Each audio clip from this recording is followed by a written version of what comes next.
I guess. You know, Steph and Draymond for sure yet. I don't know yet. I'm expecting them to play.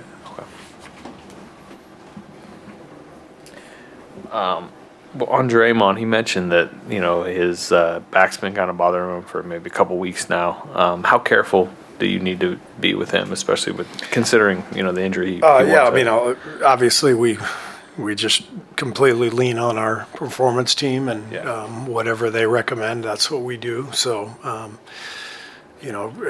it's not shocking. I mean, Draymond's been playing a lot of minutes, and he's an older player, and so this is it's all part of it. But Rick's got things under control, and I'll lean on Rick. Does the performance team, this might be over your head, I guess, but does the performance team weigh variables like for Draymond, for instance? Do they weigh things like him playing minutes at center or him, defending bigger players in terms of like his health, that kind of thing? I mean, they don't get into the weeds on who he's guarding, but they check in with him after every game, whatever's going on. They do quantify a lot of stuff, with all the technology we have now. So they have lots of information for sure.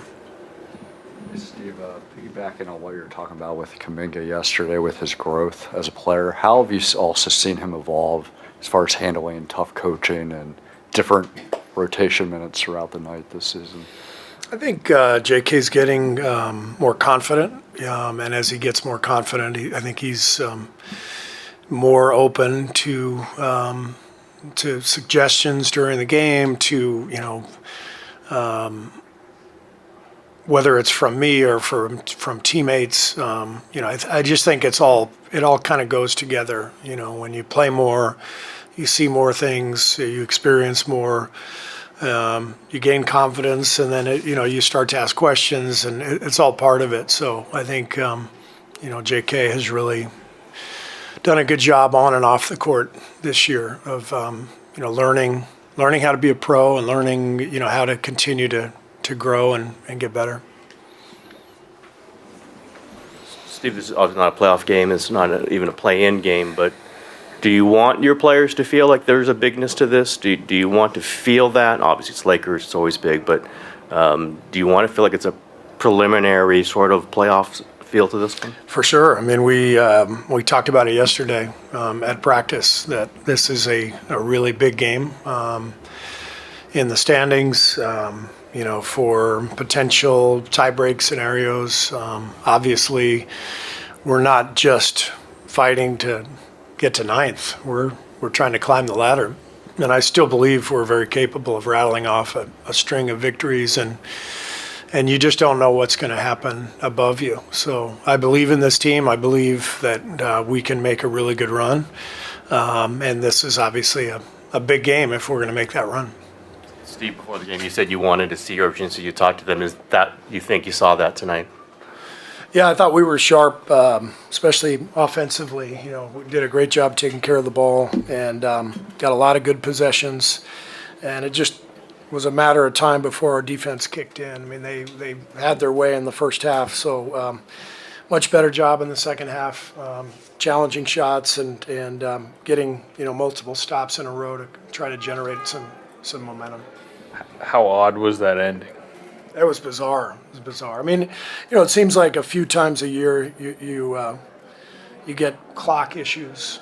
That's about as extreme as I've ever been a part of, where the backup unit doesn't work either, and it's unfortunate. I felt bad for the fans. That was a great game, and all of a sudden, the last 2 minutes, it's everyone's just kind of looking at each other, wondering what to do. I also don't like the rule that you can go back and look at an out of bounds. LeBron's three.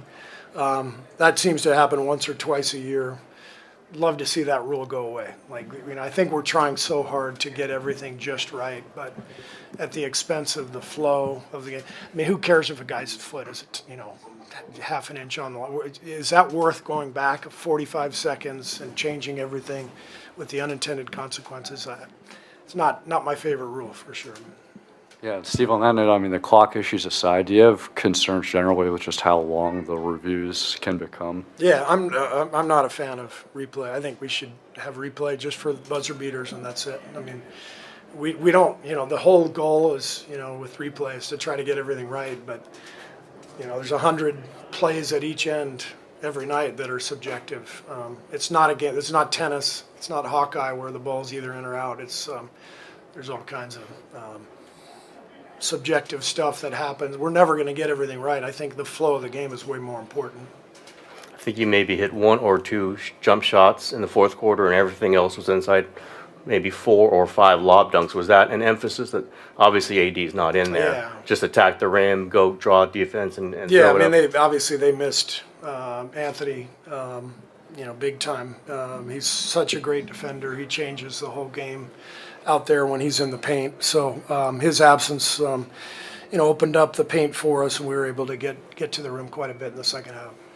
You basically kind of went to like an 8-man rotation. Yeah. I mean, you played Gary some, but I mean, was it just game related, or are you feeling like it's time to kind of tighten No, up? it's more game related, and it is hard. It's hard to get 10 guys out there, which we're not afraid of doing. But I don't really want to stay at 8 right now. I think it was more just based on matchups and where this game was today. Thoughts on just Steph's play today and the lift he provided by coming back? I mean, Steph is Steph. I mean, he's just amazing. Slow start, but he never worries. We never worry. He's going to get going, and what he does just opens up the floor for everybody else too. So it's not just his shot making, but it's the threat of him that generates so many easy looks for us. You mentioned it a little bit, but just how different did the game feel with Anthony Davis on the floor versus without the rest of the game? Yeah, I mean, the first half was 67-66, so it wasn't like, we were having trouble scoring. But you also know in a 48-minute game what he's capable of, and when the game slows down, it's going to be much tougher to score. So we just we wanted to keep our foot on the pedal and keep pushing the ball in transition. Knowing LeBron was going to probably play close to 40 minutes, and knowing Anthony was out, we had to really try to push the pace and try to get baskets in transition. Kuminga clearly was aggressive offensively early. He also was defending LeBron early. How important was just that energy from him? Great. Yeah, JK was fantastic tonight. I think he's really starting to understand the value of just running hard, whether he's going to get the ball or not. When he plays with that kind of force, sprinting the lane in transition, sprinting back defensively in transition, it changes the game for him and for us. So he just continues to get better, and just really, really happy with his growth.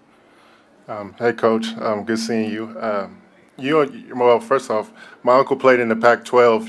You same school as you did, and I know today is the last official game of the Pac-12. Just wanted to get your thoughts on that. I know it's the Pac-10 when you were playing, but just the history of that, and then things that are going on with the Pac-12 and how you feel about it too. Wait, who's your uncle? Pete Williams. Oh, Yes, sir. Petey. Yeah. It's a shame. It's really sad that the Pac-12 is finished. I had 2 kids who competed in the Pac-12. Obviously, I did at Arizona, and I was going to UCLA games when I was 6 years old. So all I've ever known is Pac-8, Pac-10, Pac-12, and it's a great conference, and just a sign of where college sports are, and not much anybody can do about it. But it's very sad, and I'll miss the conference for sure.